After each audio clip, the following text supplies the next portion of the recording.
These rock walls was built by slaves. So that was before Emancipation Day. And this is a testament to the contribution, to the work and the resilience of our ancestors here in Saba. We're standing in a historical part of Saba, Ladder Bay.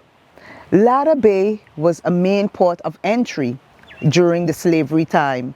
And at Ladder Bay, many slaves was brought to Saba. Here is where they first put their feet on Saba. And the slaves walked up these very steps.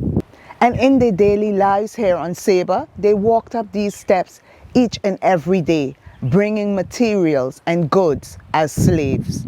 As we stand here, this historical part of Saba, Ladder Bay, is a testament to those who were enslaved for their courage, their resilience, and their strength. Even though they were slaves, they contributed greatly to the culture, to the heritage, with their traditions, with a sense of family.